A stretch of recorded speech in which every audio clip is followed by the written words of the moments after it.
पिछले साल ही it has been declared that you will lose your medical license if you do stem cell therapy on children with autism.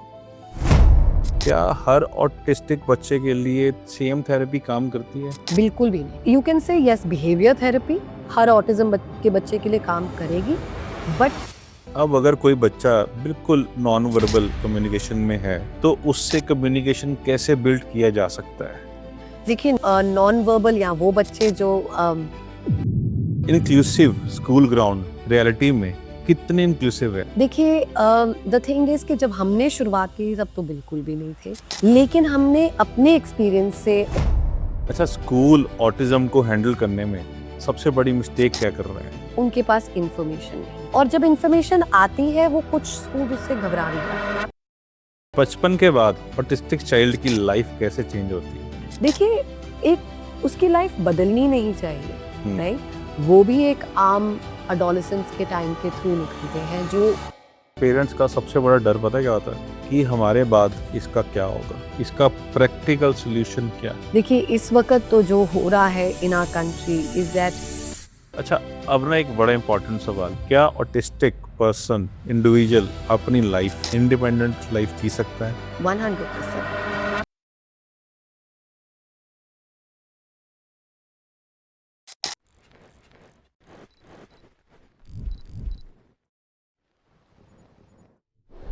Ma'am, autism नाम ना सबने सुना है.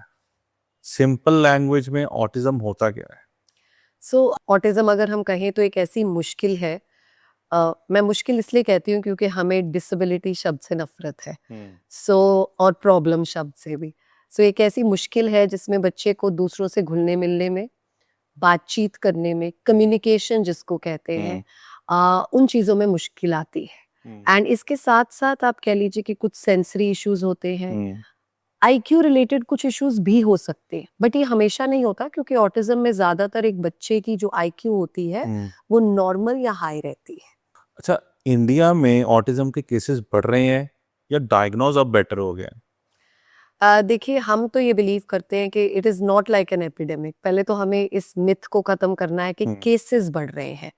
ऐसा हो रहा है जैसे अभी आपने बोला वेरी करेक्टली कि जब डायग्नोसिस बेहतर होता है तो हमें वो लोग जो शायद पहले रेडार मिस कर जाते थे, हम उनको भी अब अच्छे से पहचान सकते हैं और उनकी टाइमली मदद कर सकते हैं. नॉलेज बढ़ रही है. अब जैसे कि फॉर एग्जांपल जब मेरे बेटे का डायग्नोसिस हुआ तो वो दिल्ली से हुआ, यहाँ कोई कर नहीं पाया, लेकिन अब जलंधर में भी इतने अच्छे से डायग्नोसिस हो रहा है. सो this is the only difference. Right.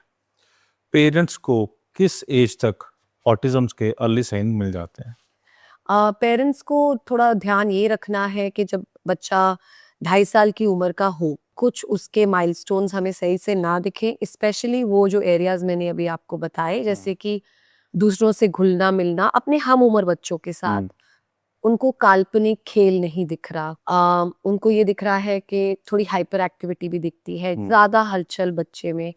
अगर वो कुछ सेंसरी चीजों से परेशान होता है जैसे लाइट से, या लाइट्स को ज्यादा देखना पसंद करता है, आवाजें, ऐसी चीजें दिखे तो वो शायद उस चीज को आप कह लीजिए एक प्रोफेशनल से उसके बारे में बात करके अच्छे से चेक करवा सकते हैं. सबसे पहला रेड फ्लैग क्या होता है जो पेरेंट्स को इग्नोर नहीं करना चाहिए? तो सबसे पहला रेड फ्लैग तो होता जी यही है कि कम्युनिकेशन. क्या हमारा बच्चा ठीक से कम्युनिकेट कर रहा है? और ये एक मिथ्या है कि जो बच्चे बोलते हैं उनको ऑटिज्म नहीं है. सो आप कह लीजिए कि अगर बच्चा बोल रहा है पर अपने हम उम्र बच्चों जैसे पूरी तरह से वार्तालाप नहीं कर पा रहा, और आप ये भी देख रहे हैं कि पूरी तरह से उनके साथ घुलता मिलता नहीं है या उनके जैसे खेल नहीं खेल पा रहा, सो देन डेफिनेटली ये एक रेड फ्लैग है. दीज आर 2-3 थिंग्स जो दिख जाती हैं, जो जल्दी बच्चे में नजर आ जाती हैं. हाँ, और हाइपर एक्टिविटी. अगर हमें दिखे कि उसके लिए बैठना एक जगह मुश्किल है, चीजों पे ध्यान देना एक टाइम पे मुश्किल है, तो देन डेफिनेटली हमें इस चीज के बारे में सोचना चाहिए. अच्छा, स्पीच डिले और ऑटिज्म में बेसिक डिफरेंस कैसे समझा जाए? जैसे मैंने अभी आपके साथ 2-3 चीजों की बात की. सोशलाइजेशन. अब एक छोटे बच्चे की सोशलाइजेशन क्या होती है कि वो अपने हम उम्र बच्चों के साथ काल्पनिक खेल खेलता है, टर्न टेकिंग करता है, चाहे वो पूरी तरह बोल भी ना रहा हो, वो समझ पा रहा है कि मेरे आसपास क्या चल रहा है। ये Right. एक रियल लाइफ की रिप्रेजेंटेशन है। Right. तो जब वो भी नहीं करता, हमने कहा कि अपनी दुनिया में गुम रहता है और उसके साथ साथ सेंसरी इशू से परेशान रहता है, तो वो एक ऑटिज्म का लक्षण हो सकता है। अब जब हम स्पीच डिले की बात करें, बाकी सोशल या फिर नॉन वर्बल कम्युनिकेशन, जो इशारों से हम कम्युनिकेशन करते हैं, हो सकता है वो सही चल रही हो, समझ सही हो, बच्चा बैठना जानता है। So these are some of the differences जो हम देख सकते हैं। सो दैट मीन्स सिर्फ स्पीच नहीं आ रही उतनी स्पीड से, लेकिन बाकी सब चीज़ों की कॉम्प्रिहेंशन या समझ उसमें बड़े अच्छे से बढ़ रही है। राइट। अच्छा, क्या ऑटिज्म एक डिजीज है या एक life long neurological condition? I am so happy कि आपने सवाल पूछा, बिकॉज ये अब हम कहते हैं एक कल्चर है, तो हम डिजीज तो इसको नहीं कहते, बिकॉज इनफैक्ट जो हमारे यंगस्टर्स अब अपने लिए बोल पा रहे हैं, जिनको जो स्पेक्ट्रम पे हैं, जिनको ऑटिज्म है, पूरी दुनिया में वो ये कहते हैं कि ये हमारा कल्चर है, हम इस तरीके से बने हुए हैं, हम में कुछ गलत नहीं है। तो आई थिंक डिजीज इसको बोलना तो बिल्कुल ही उनको एक इंसल्ट करना होगा। सो डेफिनेटली एक कंडीशन है, जैसे कि अब आप और मैं भी अलग दिखते हैं, राइट। राइट? कुछ हमारी जेनेटिक कंडीशंस हैं, शायद आगे जाके कुछ हमारी ऐसी जेनेटिक बनावट भी है जिसके कारण हमें कुछ हेल्थ इश्यूज भी आ सकते हैं, राइट? राइट। राइट। सो आप ये डेफिनेटली कह सकते हैं कि this is based on neurological challenges, जो आगे जाके इस तरीके से मैनिफेस्ट होते हैं, but definitely not a disease. अच्छा, सबसे डेंजरस इसमें मिथ कौन सा है जो लोग बिलीव करते हैं? तो मैं तो कहूँगी पहले पहले जब मैंने जो इनिशियली देखा है कि जो पेरेंट्स डिनायल में है, तो एक मिथ्या तो डेफिनेटली ये है कि अपने आप ठीक हो जाएंगे। पहली चीज ये, जब बच्चा नहीं दिखा रहा कि उसके माइलस्टोन्स सही से कवर अप नहीं हो रहे, तो बहुत से पेरेंट्स यही कहते रहते हैं, जी कोई गल नहीं, लेट डेवलपर है। इनफैक्ट हम एज पेरेंट्स भी यही बिलीव कर रहे थे। सो ये एक बहुत नेगेटिव थॉट है और बहुत ही ज़्यादा डिले से बच्चे की प्रोग्रेस रुक जाती है। इसके अलावा अब हम अगर बाद की बात करें, डायग्नोसिस मिल गया है, तो ये भी सोचना कि यहाँ पे अब तो इस बच्चे का कुछ नहीं हो सकता, क्योंकि बेस्ट पार्ट जो हम कहते हैं कि ऑटिज्म एक प्रोग्रेसिव कंडीशन नहीं है। अगर इस पे काम किया जाए तो ये बहुत अच्छे से आप देखेंगे बच्चे प्रोग्रेस करते हैं। इनफैक्ट उनका जो ग्राफ है वो बहुत अच्छे से इम्प्रूवमेंट की तरफ जाता है। राइट। सो ये दोनों चीजें एक दूसरे से डिफरेंट भी हैं, पर दे कैन हार्म आल्सो। अच्छा, क्या साइंटिफिकली इसका आंसर मिल पाया है कि वैक्सीनेशन से ऑटिज्म होता है?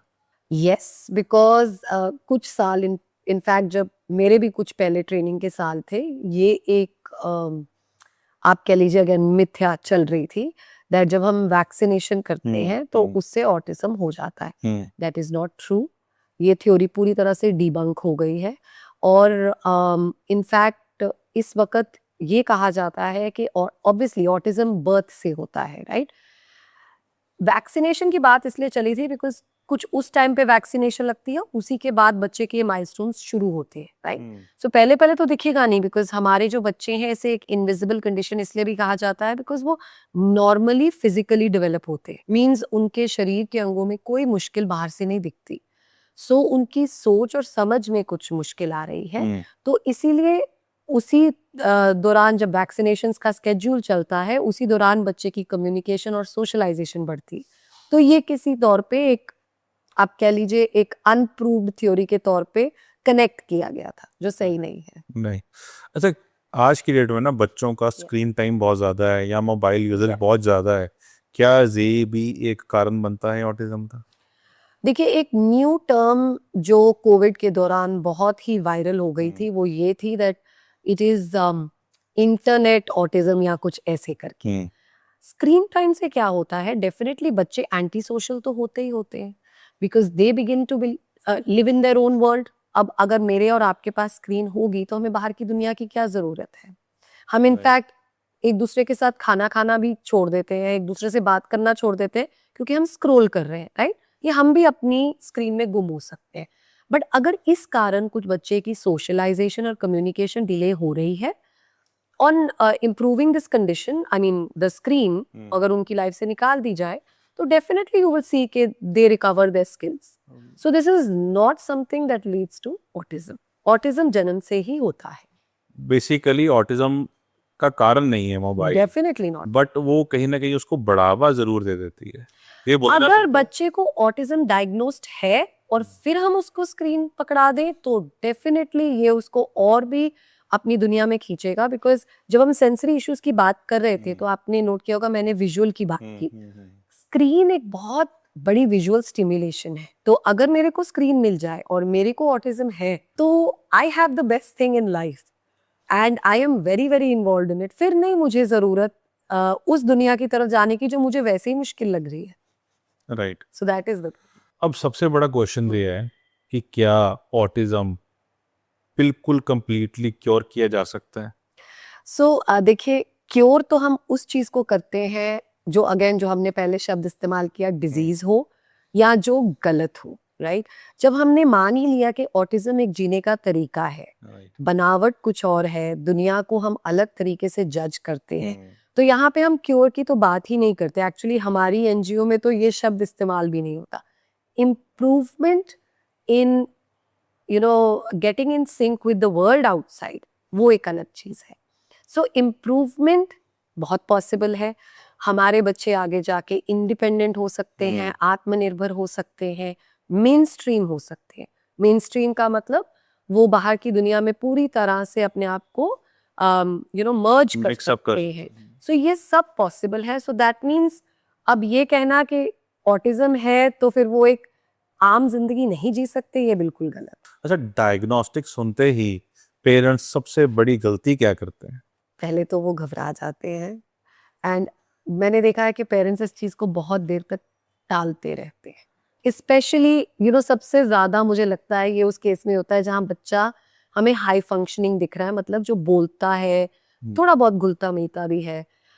सो उस केस में तो पेरेंट्स बिल्कुल ही डिनायल में चले जाते हैं.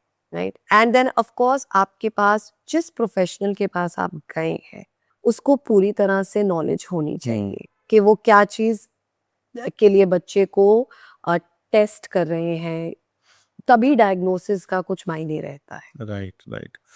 बेसिकली पेरेंट्स एक्सेप्ट भी करने चाहिए कि वो डायग्नोस्टिक एक्सेप्टेंस तो सबसे बड़ी बात है बड़ी जी, बात है. क्योंकि तभी वो डायग्नोसिस की तरफ जाते हैं. इनफैक्ट हम एक सुझाव ये देते हैं जब भी हमारे पास कोई भी फैमिली आती है कि प्लीज आप पहले ये एक चीज कवर करके आइए. बिकॉज जब डायग्नोसिस मिल जाता है एटलीस्ट ये तो है ना कि हमें ट्रेन्ड प्रोफेशनल ने बता दिया है ऑटिज्म है, तो हम काम करने के लिए तैयार हैं अब. तो सबसे बड़ी बात वो होती है जब पेरेंट्स बिना डायग्नोसिस के यही सोचते रहते हैं, कितने साल बर्बाद हो जाते हैं, ऑटिज्म है कि नहीं है. That's not productive. अच्छा, अगर किसी पेरेंट को आज डायग्नोस्टिक मिल गया है, उसको आने वाले 30 दिन क्या करना चाहिए? एक्चुअली जिस टाइम डायग्नोसिस मिले तो पहले तो मैं हमेशा पेरेंट्स को कहती हूँ कि शायद आप भी अपने लिए कोई सपोर्ट तो रखिए साथ में. Because as a parent I will say कि ये सबसे बड़ा, सबसे मुश्किल और सबसे खराब टाइम होता है हमारे लिए.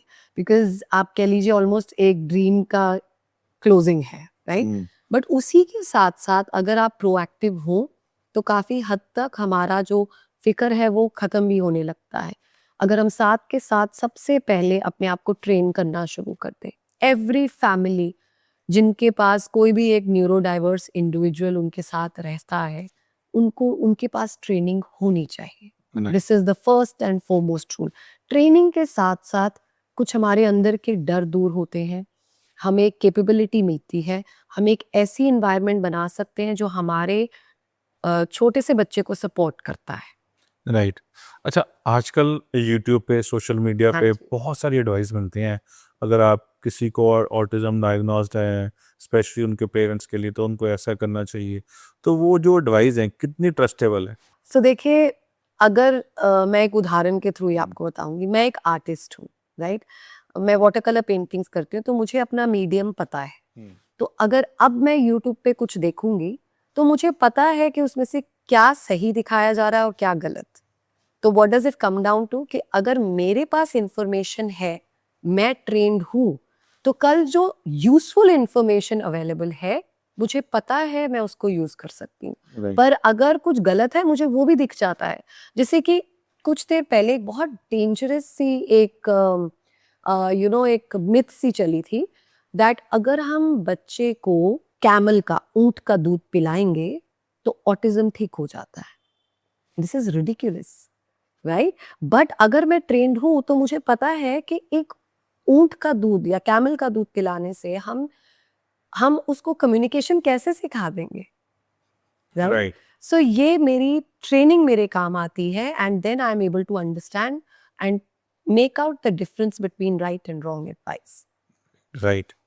अच्छा, अब जब डायग्नोसिस हो गया, थेरेपीज चलनी स्टार्ट हो जाती हैं, तो कैसे पता चले कि जो थेरेपिस्ट है वो जेन्युइन है या फिर वो भी सिर्फ एक पैसे कमाने के पीछे भाग रहा है और आपको मिसगाइड कर रहा एग्जैक्टली जो अभी हमने पॉइंट कवर किया, दैट अगर हमारी एज पेरेंट्स ट्रेनिंग है है? So we will immediately be able to understand कि क्या ये थेरेपी मेरे बच्चे को सच में इम्प्रूवमेंट दिखा सकती है। प्लस इन ट्रेनिंग जो अच्छी ट्रेनिंग्स फॉर्मुलेटेड हैं पेरेंट्स के लिए, वहाँ पे हमें डेटा कलेक्शन सिखाया जाता है, जहाँ पे हम जो बहुत स्लो प्रोग्रेस है उसको भी मेजर कर सकते हैं।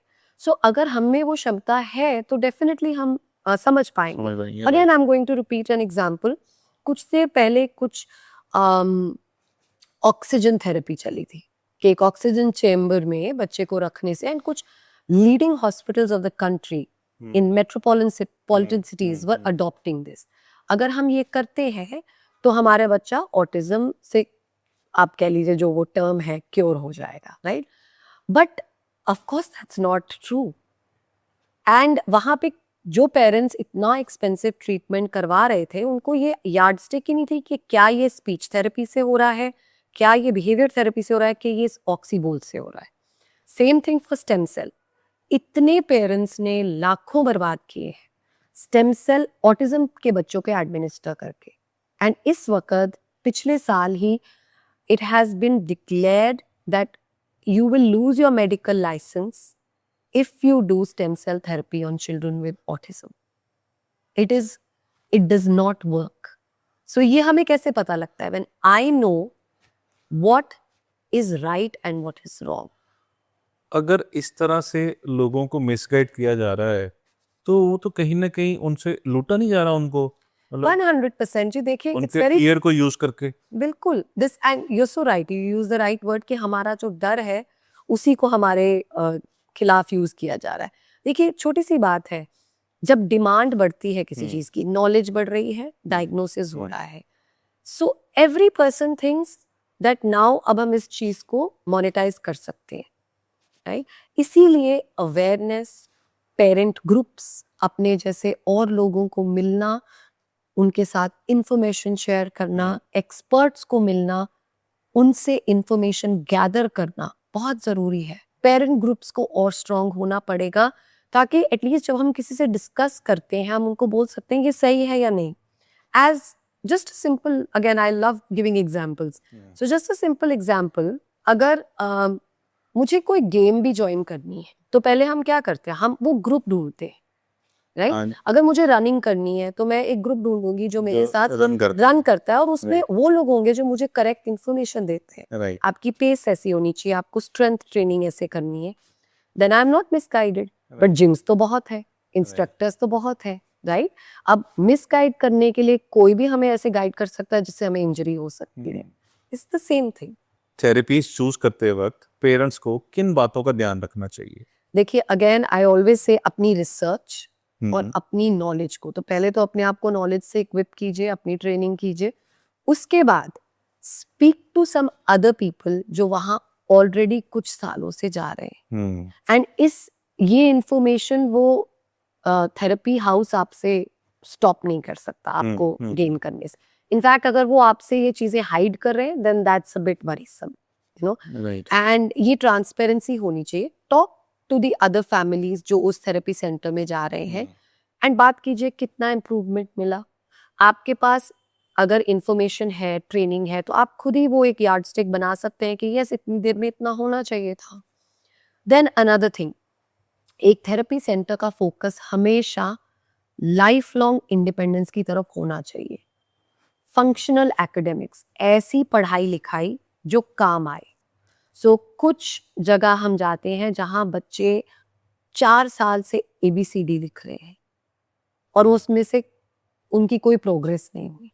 Then you have to stop and think कि क्या ये आगे जाके मेरे बच्चे के काम आएगा, बिकॉज लाइफ स्किल्स की चेक कीजिए, बिहेवियर थेरेपी के लिए चेक कीजिए, लैंग्वेज थेरेपी के लिए चेक कीजिए, इम्प्रूवमेंट्स आ रही हैं, कम्युनिकेशन डिवाइसेस हैं। क्योंकि again I am going to repeat another example, इस स्पीच की चाह में कुछ पेरेंट्स इतनी देर तक स्पीच थेरेपी करते हैं जबकि उस टाइम पे उनको कम्युनिकेशन टेक्निक्स यूज करनी है। जो कुछ डिवाइसेस हैं टैबलेट पे या फिर हमारा पिक्चर एक्सचेंज सिस्टम, हमें वो अडेप्ट करने की जरूरत है, क्योंकि शायद वो बच्चा पूरी उम्र बोलना ना चाहे। राइट। कम्युनिकेशन कहीं ना कहीं शायद बुलवाना शुरू कर दे, या फिर उस बच्चे को एटलीस्ट एक तरीका देगी बाहर वाली दुनिया से अपनी बात करने का। Right. यू नो, लाइक एक और बात जो मैं आपको मेंशन करना चाहती हूँ, हमारे कुछ फ्रेंड और therapist were visiting here from outside of India, and उन्होंने एक बहुत ब्यूटीफुल टर्म हमसे शेयर की। वो कहते हैं बाहर हम नॉन वर्बल नहीं बोलते, हम बोलते हैं ये इसकी खुद की चॉइस है कि बोलना नहीं चाहता। Very nice. So that means अगर वो इस इंसान और इस बच्चे की चॉइस है तो हमें फिर कोई और तरीका निकालना है। ये हमारी ड्यूटी है एज हिज पेरेंट्स या फिर एज हिज एजुकेटर्स। बेसिकली मैं आपकी बात से कनेक्ट कर पा रहा हूँ कि कितनी बार ऐसा होता है कि बहुत सारी चीज़ें पेरेंट्स के फियर को यूज़ करके थेरेपिस्ट हैं चाहे वो डॉक्टर्स हैं, वो उनकी फाइनेंशियली बहुत एक्सप्लॉयटेशन करते हैं, यस, है ना। और अगर आप गाइडेड हो, आप प्रॉपर आप ग्रुप में हो, आपको मालूम है यस, कि उसका क्या इफेक्ट है, तो आपका एक्सप्लॉयटेशन वहीं पे खत्म हो जाता है, बिल्कुल आप होने नहीं देते। बिल्कुल। बहुत ज़रूरी है ऐसे ग्रुप के साथ जुड़ना और ऐसे एक फैमिली के साथ रहना जो आपको साथ साथ में गाइड करना सके। Right. 100%। And in fact I give this call to everyone that हम यहाँ पे हैं as parents, as service providers. अगर आप कल हमारी एनजीओ में ना भी आए, एटलीस्ट हमारे साथ कनेक्टेड रहिए। हमारे फैमिली ग्रुप्स, व्हाट्सएप ग्रुप्स चल रहे हैं, and I am so thankful to the WhatsApp channel, because इससे एक्चुअली हमारी दुनिया बहुत एक दूसरे के नजदीक आई है। Support is here and family groups are here, so they must remain connected. अच्छा, अब मेरा एक मन में क्वेश्चन चल रहा था, क्या हर ऑटिस्टिक बच्चे के लिए सेम थेरेपी काम करती है? बिल्कुल भी नहीं। You can say yes, behaviour therapy हर ऑटिज्म के बच्चे के लिए काम करेगी, बट सेम प्लान 100% नो।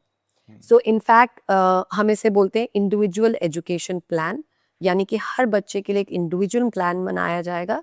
क्योंकि एक बहुत फेमस सेइंग है हमारी फील्ड में, right.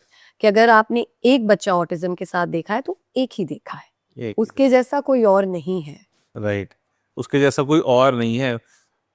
Every condition is different. 100%, and every child on the spectrum is also different. Right, वो तो आप देखने को भी मिलने का भी नहीं, बिल्कुल, और मिलना भी नहीं चाहिए। हाँ जी, बिल्कुल। Right. So we have to know कि क्या हमारे बच्चे को एक सेपरेट एजुकेशन प्लान बना के दिया जा रहा है। That means a complete file जिसमें आपको क्लियर है कि ये किसी और का कॉपी पेस्ट नहीं है, या फिर ऐसी कोई सेंटर भी नहीं है जहां सबको इकट्ठे बिठा के ही एक ही चीज करवाई जा रही है। जब आपने कहा कि प्रोग्रेस का पता लगना चाहिए कि इतने टाइम में इतना टाइम लगना चाहिए, अच्छा प्रोग्रेस साइंटिफिकली कैसे मेजर की जाती है? अब ये हर बच्चे के लिए अलग है, बिकॉज स्पेक्ट्रम पे हर बच्चा एक डिफरेंट लेवल पे है, राइट। सो ऐसा नहीं होता कि उनमें इम्प्रूवमेंट नहीं दिखती, कुछ में थोड़ी देर बाद दिखेगी, कुछ में बहुत ही झट दिख जाएगी। अब जैसे ही हम अपनी असेसमेंट्स करवाते हैं, थोड़ा बहुत हमें भी क्लियर हो जाता है। जब हम और ट्रेन होते हैं तो हमें एज पेरेंट्स भी दिखने लग जाता है कि अच्छा अब मेरा बच्चा ये चीज इतनी देर में सीखता है और कुछ चीजें बहुत जल्दी। तो जब हमें ये पता लगने लग जाता है, वी हैव टू मेजर कि इतने महीने में कहाँ पहुंचा। This is very important, and please don't be satisfied with just minimal progress. कुछ तो हमारे पास टारगेट्स होने चाहिए, बिकॉज इसी तरह बहुत हमारे इम्पोर्टेंट फॉर्मेटिव ईयर्स वेस्ट हो जाते हैं। राइट। अच्छा, कितनी इम्प्रूवमेंट रियलिस्टिक नंबर एक्सपेक्टेशन में रखना चाहिए? अगेन मैं आपको ये जवाब दे ही नहीं सकती because this depends on the assessment of the child. Right. Like हमारे कुछ बच्चे हाइपरलेक्सिक होते हैं, हाइपरलेक्सिक जो अपनी उम्र से बहुत आगे पढ़ लिख सकते हैं।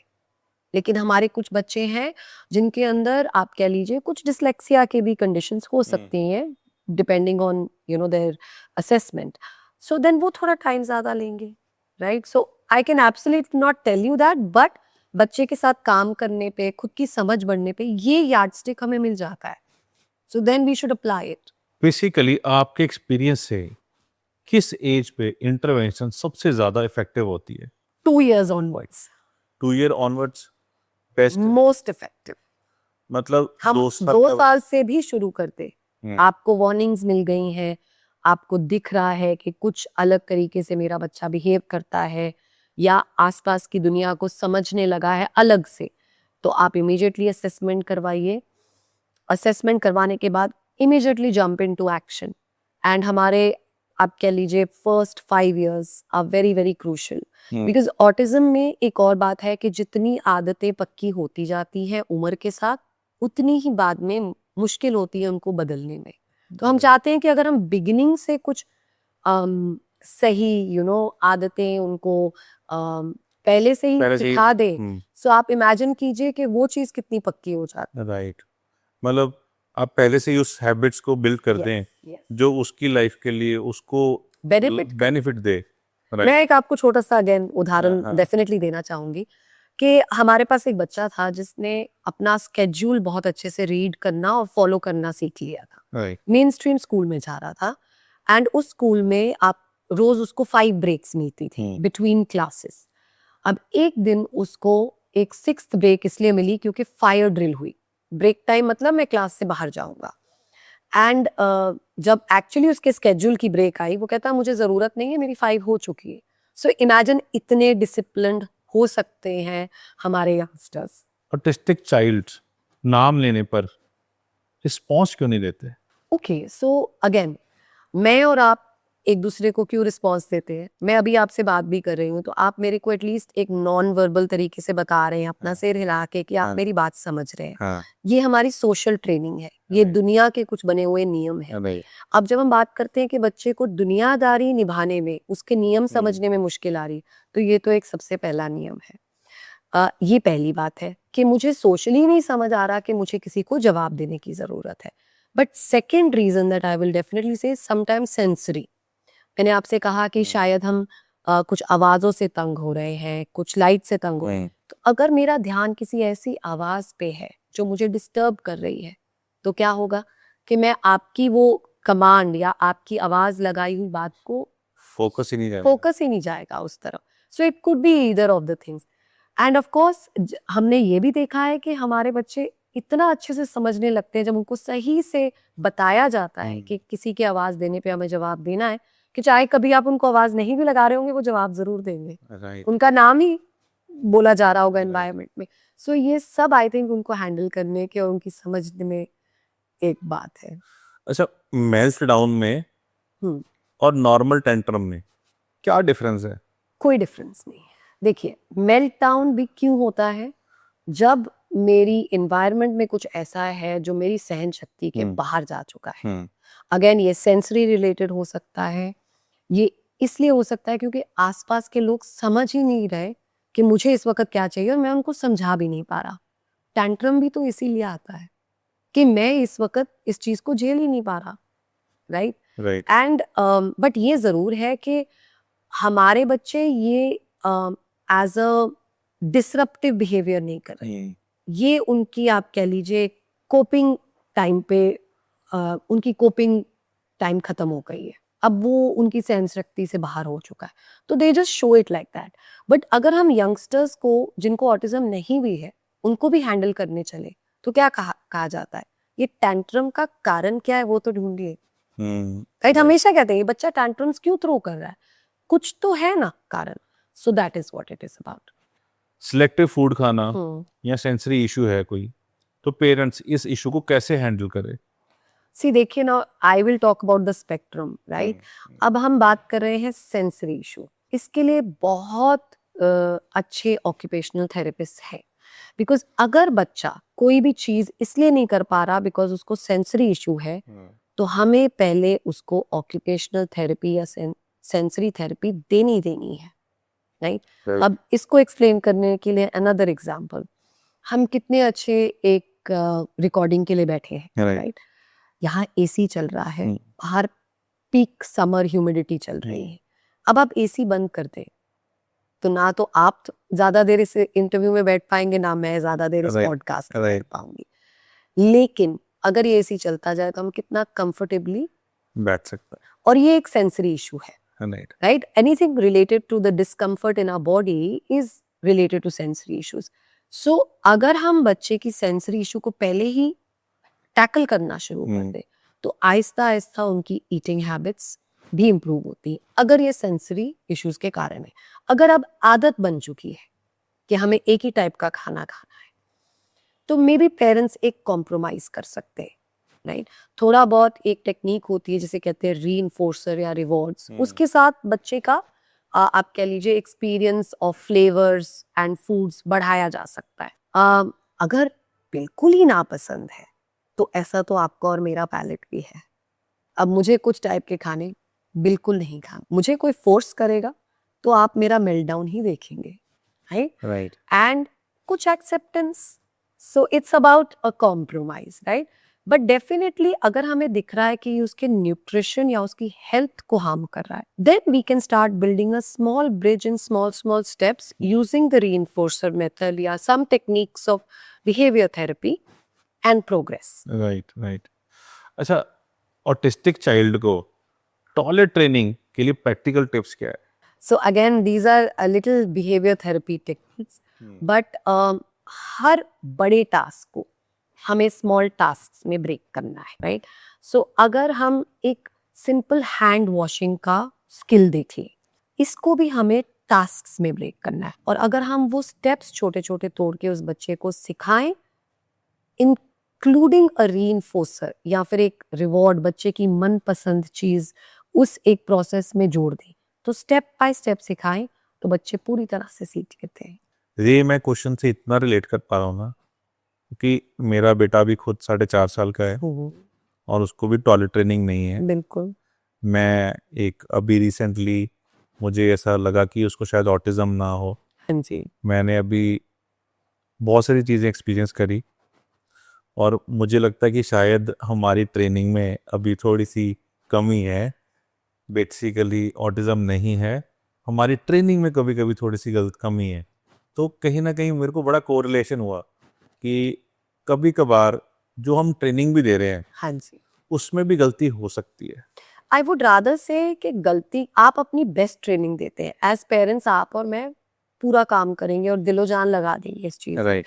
इट्स नॉट गलती, it's just improving our knowledge. So अगर हम इस चीज को थोड़ा सा अक्यूमुलेट करना शुरू कर दें, वी स्टार्ट यूजिंग जो टेक्निक्स और भी लोग यूज कर रहे हैं, we will definitely get over it. अब अगर कोई बच्चा बिल्कुल नॉन वर्बल कम्युनिकेशन में है, तो उससे कम्युनिकेशन कैसे बिल्ड किया जा सकता है? देखिए, नॉन वर्बल या वो बच्चे जो बोलना नहीं चाहते, राइट, तो उनके लिए तो बेस्ट इज कि हम पहले साइंस ट्राई करें, बिकॉज साइंस एक ऐसी चीज है जिसमें हमें किसी और डिवाइस या किसी और एड की जरूरत नहीं पड़ती। बट हमें दिख रहा है कि हमारा बच्चा साइन लैंग्वेज भी ज्यादा अडेप्ट नहीं कर रहा, सो देन डेफिनेटली एक पिक्चर एक्सचेंज सिस्टम होता है जिसमें हम पिक्चर्स एक्सचेंज करके कम्युनिकेशन करते हैं, या फिर one of the best veg is also through devices. IPad पे या हमारे फोन्स पे कुछ ऐसे एप्स हैं जो स्पेशली कम्युनिकेशन डिफिकल्टी के लिए बने हैं, and we need to get those ASAP, means जल्दी से जल्दी हमें उन्हें लाना है, सीखना है और अपने बच्चे को सिखाना है, क्योंकि कोई इंसान नहीं डिजर्व करता कि वो अपनी दुनिया में बंद रहे और उसको कोई एक ब्रिज ना बना के दे जबकि वो बाहर की दुनिया के साथ जुड़ राइट। सके। इंक्लूसिव स्कूल ग्राउंड रियलिटी में कितने इंक्लूसिव है? देखिए, द थिंग इज कि जब हमने शुरुआत की तब तो बिल्कुल भी नहीं थे, लेकिन हमने अपने एक्सपीरियंस से और बाकी पेरेंट्स के एक्सपीरियंस से एक चीज देखी है कि अगर इंटेंट है, अगर एक स्कूल इंक्लूसिव बनना चाहता है तो वो जरूर मैनेज कर पाएंगे, बिकॉज इंक्लूसिविटी वहां होती है जहां हम हर एक को साथ लेके चलते हैं और जो जिस तरीके से आगे बढ़ सकता है हम उसको वो रास्ता देते हैं. So that is what an inclusive environment is, Right. right? And अगर schools ये चीज अपनाएं तो हो सकता है. हो इसलिए नहीं पा रहा because sometimes they are short of the right professional. उनके पास प्रोफेशनल्स भी वो होने चाहिए जो उनको इस चीज पे गाइड कर सके. You know that's very very important because हमने ये भी देखा है कि ऐसे स्कूल्स जहाँ शायद एक बहुत ही बढ़िया कोई एजुकेटर भी नहीं है, स्पेशल एजुकेटर भी नहीं है, बट ऐसे टीचर्स हैं जो इंटेंट हैं कि हमें बच्चों को इंक्लूड करना है, वो रास्ता निकाल लेते हैं. Right. Right. So it's all starts with that and I think schools अगर ये अडेप्ट कर ले तो ये ब्रिज और बैरियर उनके लिए खत्म हो सकता है. So it's all about and even schools, हम पेरेंट्स की बात करते आ रहे हैं, स्कूल्स भी अपने स्टाफ को ट्रेन कर सकते हैं. They can hand pick staff and say कि ये हमारा स्टाफ बहुत बढ़िया है और आई थिंक ये इस फील्ड में बहुत सेंसिटिव रहेंगे, उनको पर्क्स दीजिए, उनको इनकरेज कीजिए एंड ये रास्ते निकल सकते. बट बिकॉज ये नहीं हो पा रहा तो शायद ये रास्ते निकल भी नहीं पा रहे और ज्यादा इंक्लूजन नहीं हो रहे. अच्छा, स्कूल ऑटिज्म को हैंडल करने में सबसे बड़ी मिस्टेक क्या कर रहे हैं? अगेन उनके पास इंफॉर्मेशन नहीं है और जब इंफॉर्मेशन आती है वो कुछ स्कूल उससे घबरा भी जाते हैं, which is not wrong because एक स्कूल के ऊपर बहुत बर्डन है, इतने बच्चों का बर्डन है. लेकिन अगर हम डिसाइड करके, मीटिंग्स करके, ट्रेनिंग्स करके कुछ प्रोफेशनल्स को, अपनी टीम मेंबर्स को ही उस चीज के लिए अलॉट कर दें, सो ये ऑब्स्टिकल खत्म हो सकती है. अगर स्कूल एडमिशन देने से बिल्कुल डिनाई करते तो पेरेंट्स का लीगल राइट क्या है? देखिए सीबीएसई ने तो ये मैंडेटरी किया है कि ऑटिज्म के बच्चे हर मेन स्ट्रीम स्कूल में होने चाहिए. मीन्स ये एक डायरेक्टिव है स्कूल्स को कि इतना % of not just those on the spectrum with other neurodiverse needs, learning conditions, learning difficulties, physical difficulties, they should be included in your school. Right. And अगर अब मैं एक स्कूल के पास गई हूँ और वो मुझे मना कर रहा है, I can take this up with the CBSE board and हमारी ये affiliation खत्म हो सकती है. Right. So the school has to be aware of that. अच्छा, ऐसे केसेस में ना रिलेटिव हो गए या सोसाइटी के कुछ ऐसे लोग होते हैं जो ना कैसे बोलते हैं ना इनसेंसिटिव हाँ कमेंट्स जी, बिल्कुल. पेरेंट्स को देते हैं, Yeah. तो पेरेंट्स उन कमेंट्स को कैसे हैंडल करें? Again, I will take a life example, a life lesson. अब कुछ relatives हमें पसंद करते हैं, कुछ ना पसंद, right? For whatever reasons, and vice versa. उनके कितने और comments भी तो हम ignore करना और उनके साथ live करना सीख लेते हैं ना. एक बहुत बड़ी बात ये है कि इस बच्चे के लिए हम इस वक्त रिस्पॉन्सिबल हैं एज पेरेंट्स. हमने इस बच्चे को मेन स्ट्रीम एनवायरनमेंट में लाना है और उसको ट्रेन करना है जैसे बाकी सब पेरेंट्स करते हैं, राइट. एंड अगर फर्ज कर लीजिए बच्चे के साथ ये ऑटिज्म का कंडीशन नहीं होता तो उस टाइम भी तो हम इग्नोर करते, कोई हमारे बच्चे के बारे में कुछ भी बोले, हम अपने रास्ते चलते, क्योंकि एंड ऑफ द डे हमने और उस बच्चे ने एक घर में रहना है, right. And he has to be our priority. Right. और इसी तरीके से हमें ये समझना है कि कोई बाहर वाला आके इस घर में हमारे साथ ना तो हमारी लाइफ को इन्वेड कर सकता है और ना ही इस बच्चे की रिस्पॉन्सिबिलिटी लेने वाला है. सो आई थिंक कई बार simply you have to put on your blinders. Right. अच्छा, हम सोसाइटी को किस तरह से ऑटिज्म फ्रेंडली एक एटमॉस्फेयर बना सकते हैं, मुझे जानना है. इंडिविजुअली मैं किस तरह से हेल्प कर सकता हूँ? सो जी देखिए, पहले तो as parents of children with autism हमें इसके बारे में खुल के बात करनी. राइट. मेरे हस्बैंड और मैंने हमेशा एक पॉलिसी अप्लाई की दैट अगर हमें अपने बेटे के लिए डायग्नोसिस मिल गया है तो हम वी आर नॉट अशेम्ड, हमने सबको बताना है बिकॉज वहीं से सपोर्ट और प्यार मिलता है, वहीं से अंडरस्टैंडिंग आती है.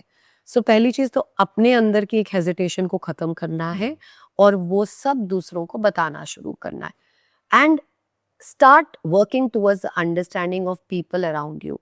नाउ एज फॉर सोसाइटी हमें हर स्पेस को इंक्लूसिव बनाने की चाह होनी चाहिए राइट. एंड विश होनी चाहिए. जैसे कुछ साल पहले यहाँ पे जलंधर में एक मैराथन आई, right, and it's by the name of one race, I am going to very openly speak right about it. Right उनके जो फाउंडर है, उनकी बस एक चाह थी, वो हमारे घर आए, उन्होंने कहा ऑटिज्म के बच्चे इस रेस में कैसे भाग सकते हैं, एंड हमने बहुत बड़ी डिमांड रखी। हमने कहा देखिए सेंसरी इश्यूज हैं, आपके फ्लैग ऑफ्स बहुत ही नॉइजी होते हैं, हमें क्वाइट एरियाज चाहिए क्योंकि बाद में जो हल्ला गुल्ला होता है वो तो ऑटिज्म के बच्चों को बहुत डिस्टर्ब करेगा, right. And you will not believe it, उनकी चाह थी, तो उन्होंने इमिडिएटली उस रेस को the first inclusive race with a quiet flag off बनाया। राइट अब क्वाइट फ्लैग ऑफ का क्या मतलब कि एक ऐसा फ्लैग ऑफ जहाँ पे सब बैंड बंद हो जाता है, सब क्रैकर्स बंद हो जाते हैं, इवन जो अनाउंसमेंट्स हैं वो बंद हो जाती हैं। एक क्वाइट होल्डिंग एरिया का मतलब एक ऐसा स्टेडियम में कमरा जहाँ बच्चे अलग से बैठ के अपना after walk after run breakfast enjoy कर सकते हैं, उनके लिए एक अलग किलोमीटर कैटेगरी बनाई गई। तो ये तरीका है अपनी किसी भी इंडेवर को, अपनी किसी भी ऑर्गेनाइजेशन को इंक्लूसिव बनाने का। क्या चाहे वहाँ सब कुछ हो ही जाता सब कुछ, राइट। Everything is possible. अच्छा, बचपन के बाद ऑटिस्टिक चाइल्ड की लाइफ कैसे चेंज होती है? देखिए, एक उसकी लाइफ बदलनी नहीं चाहिए, हम्म, राइट। वो भी एक आम अडोलेसेंस के टाइम के थ्रू निकलते हैं जो उनके लिए एक अपने हम उम्र बच्चे जितना ही मुश्किल होता है। राइट थोड़ी मुश्किलें बढ़ती हैं बिकॉज कम्युनिकेशन की इश्यूज हैं। शायद बाकी टीनेजर्स अपने आसपास के बच्चों के साथ या किसी काउंसलर के साथ ओपनली शेयर करेंगे, अब हमें वो गैप खुद ही ब्रिज करना है, तो एक मुश्किल टाइम आता है। फिर उनकी भी बाकी लोगों जैसे चाह है कि हम इन्वॉल्व रहें, हमें दोस्त मिले, हम कुछ योगदान करें। हमने ये देखा है कि जब बच्चों में हम स्किल बढ़ाते हैं, उनके लिए एक इन्वायरमेंट बनाते हैं, तो they living as typically as possible. Right. अब एक बहुत ज़रूरी क्वेश्चन, शायद ऑटिस्टिक पेरेंट्स चाहे नॉन ऑटिस्टिक पेरेंट्स दोनों के लिए ये बहुत इम्पोर्टेंट है, puberty and emotional changes parents कैसे हैंडल करें?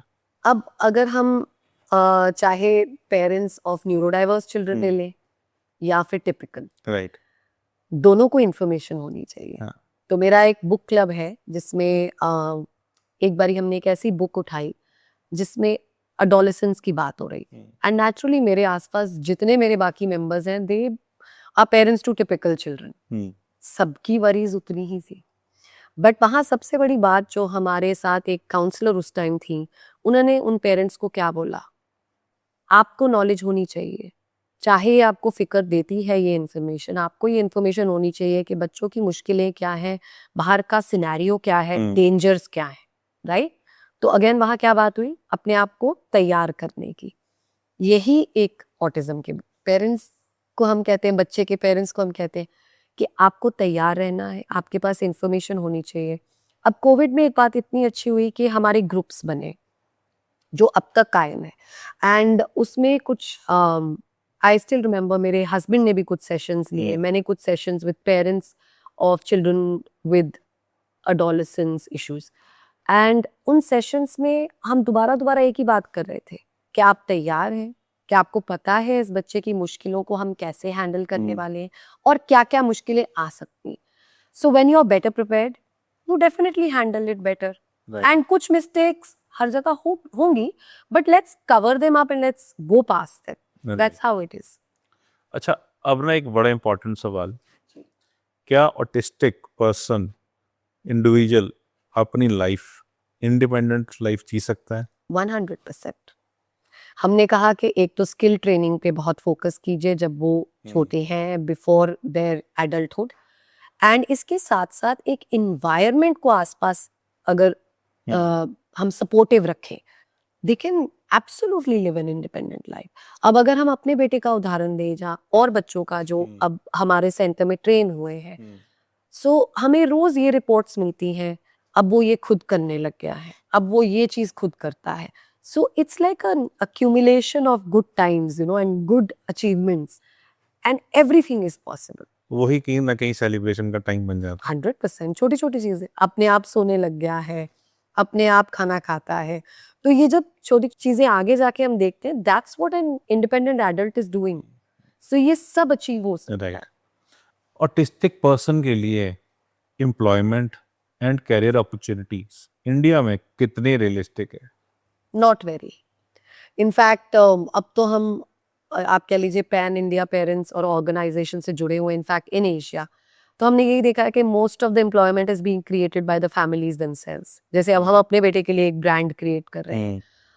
कुछ ऐसे पेरेंट्स हैं जो बाहर भी, चंडीगढ़, बैंगलोर, सब यही कर रहे हैं.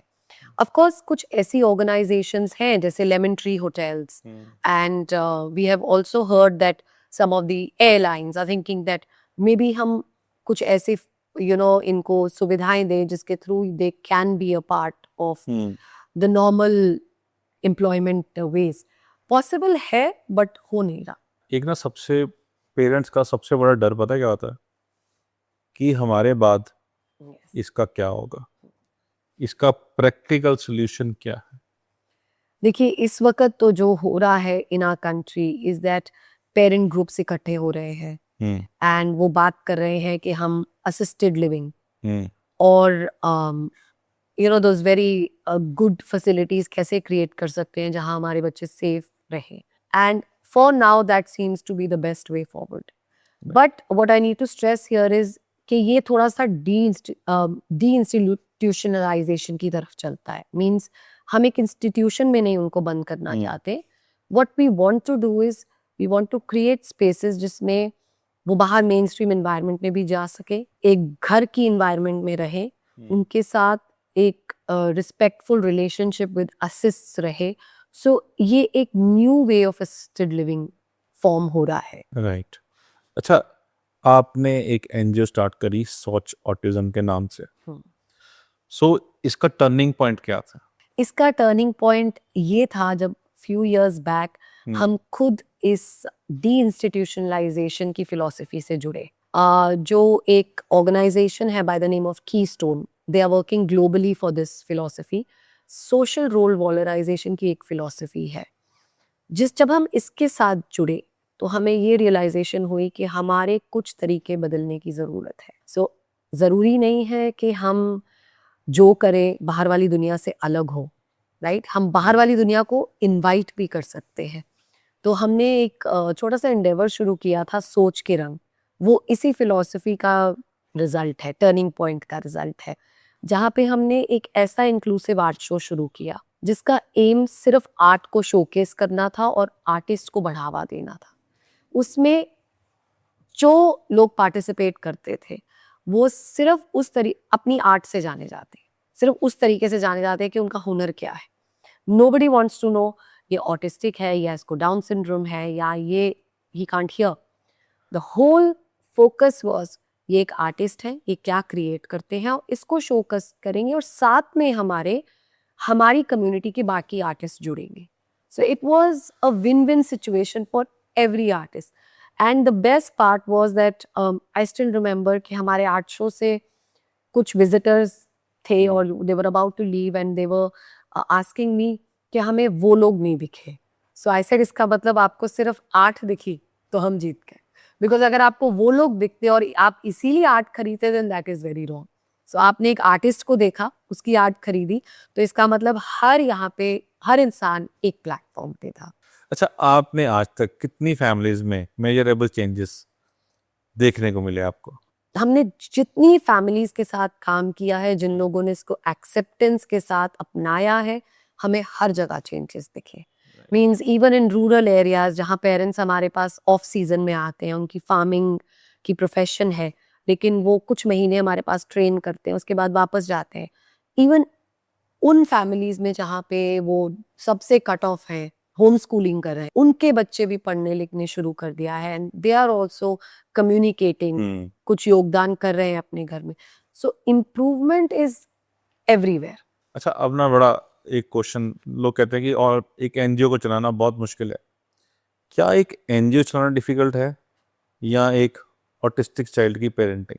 दोनों चीजें मुश्किल है और दोनों चीजें अपना खुद का रास्ता भी निकाल लेती है.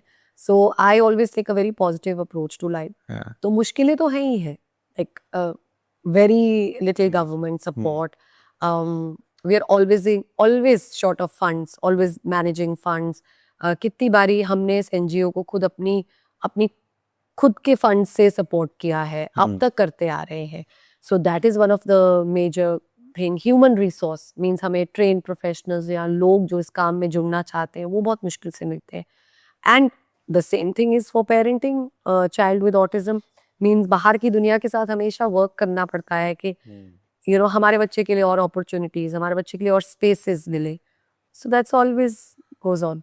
अगर कोई फैमिली फाइनेंशियली बहुत ज़्यादा वीक है तो सोच उनकी किस तरह से हेल्प करती है? सो हमारा बहुत क्लियर सिस्टम है. आप हमारे साथ जुड़िए, come work with us, train कीजिए, and there is always place for you at Soch, and this should be a partnership. We do not believe in the charity model. आप योगदान दीजिए, हमारे साथ और बच्चों को बढ़ावा दीजिए, ट्रेन करिए, जॉइन अस, एंड डेफिनेटली आपके पास एक जरिया निकल गया है to take care of that financial constraint. इसके साथ साथ of course we have friends and well wishers जिन्होंने ये भी ऑफर किया है कि we would love to sponsor somebody's training. That also works. So these are the two models that we create at Soch to help families जिनके पास ये constraint हो.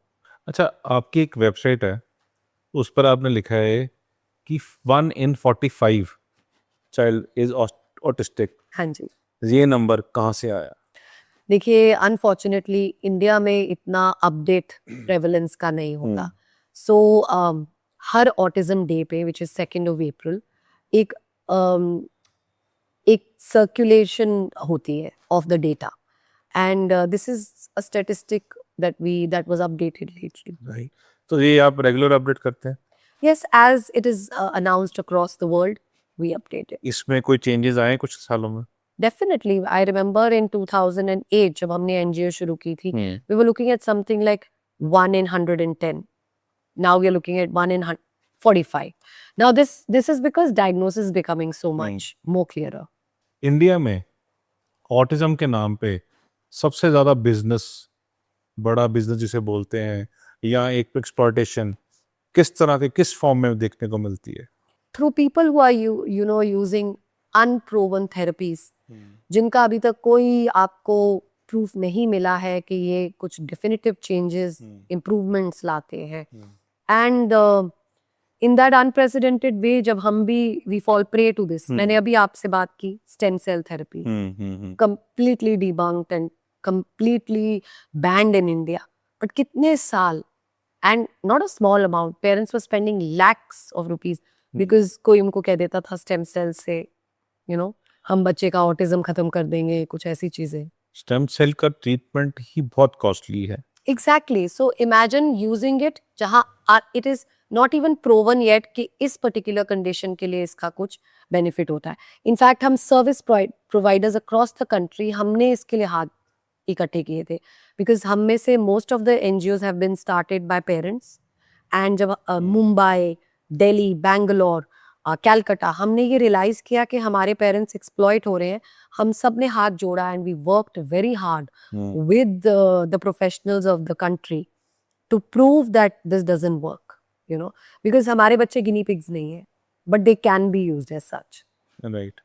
अच्छा, ऐसा आपकी लाइफ में कोई आज तक ऐसा चाइल्ड या ऐसी फैमिली जिसने आपको इमोशनली चेंज कर दिया? एक्चुअली मेरे को हर बच्चा जो मेरी लाइफ में आज तक आया है उसने मेरी लाइफ को इम्प्रूव ही किया है, and always there is an emotional attachment.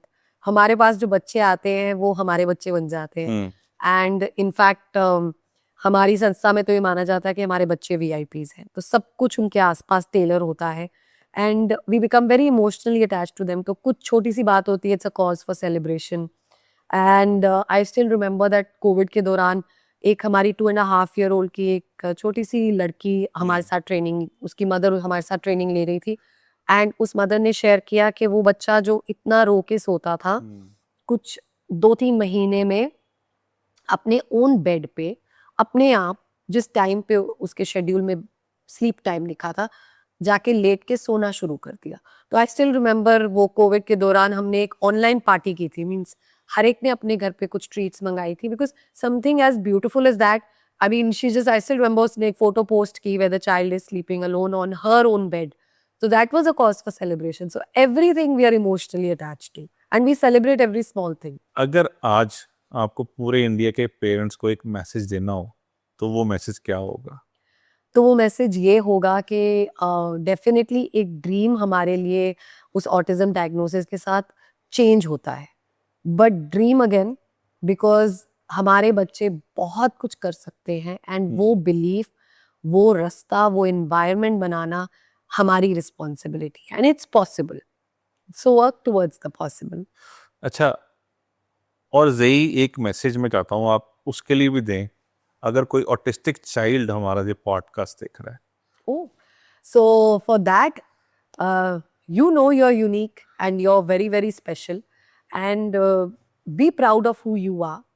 Everybody is different from each other, and your differences should not pull you back. ये चीज़ आपको पीछे नहीं ले जानी चाहिए. इनफैक्ट ये चीज़ आपको सबसे आगे चलने में बिलीफ आपको अपने में होना चाहिए. अगर आज आपको एक पेरेंट को मैसेज देना हो, स्पेशली उन पेरेंट को जिनके बच्चे ऑटिस्टिक हैं और वो बात उनकी लाइफ बदल सकते हैं, वो बात क्या है? Believe in your child, and कुछ भी हो जाए वो बिलीफ आप नहीं छोड़िए.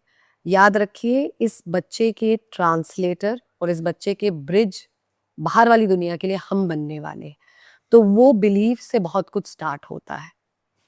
Right, thank you so much.